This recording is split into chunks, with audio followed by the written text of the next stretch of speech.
Hello students, अब हम अपने इस वीडियो में देखेंगे effect of human activities on sphere. तो स्फीयर पे ह्यूमन की एक्टिविटीज का क्या असर पड़ता है। तो human being knowingly unknowingly undertake many activities of their development. जाने अनजाने में ह्यूमन जो है कई ऐसी एक्टिविटीज करते हैं अपने विकास के लिए, अपने डेवलपमेंट के लिए। Human action causes an imbalance in the different spheres. तो ह्यूमन की जो एक्टिविटीज है उसकी वजह से स्फीयर्स पे काफी इम्बैलेंस चलता रहता है। Due to this the balance of various sphere is threatened. तो इस वजह से जो आपस ये जो सारे स्फीयर्स हैं उनको एक तरह से डर रहता है कि मतलब क्या बुरा हो सकता है। Undergo nuclear testing too much drilling for mineral oil and excessive drilling of tube well affect the lithosphere and causes an imbalance।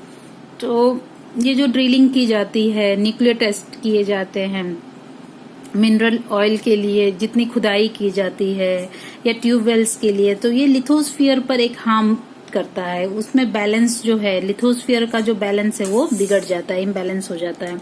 The dumping of waste from village and cities along with industrial waste into the water bodies pollute them.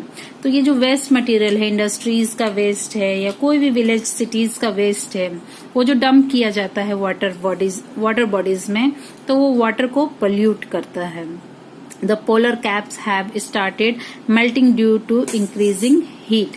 और इन सब की वजह से lithosphere पर गर्मी बहुत ज्यादा होने लगती है।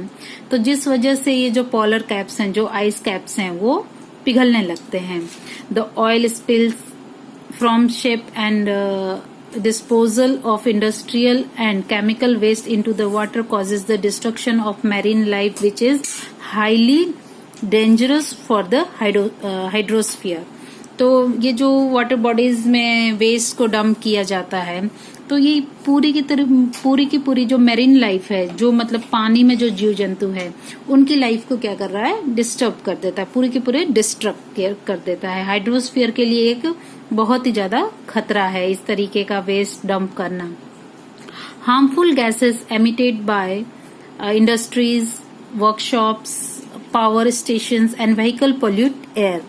तो हार्मफुल गैसेस जो रिलीज किए जाते हैं इंडस्ट्रीज के थ्रू, वर्कशॉप्स के थ्रू, पावर स्टेशंस के थ्रू, ये व्हीकल से जो गैसेस निकलते हैं वो एटमॉस्फेयर को क्या करते हैं, पोल्यूट करते हैं। The area with the higher frequency of vehicle show increased rate of carbon dioxide in the air.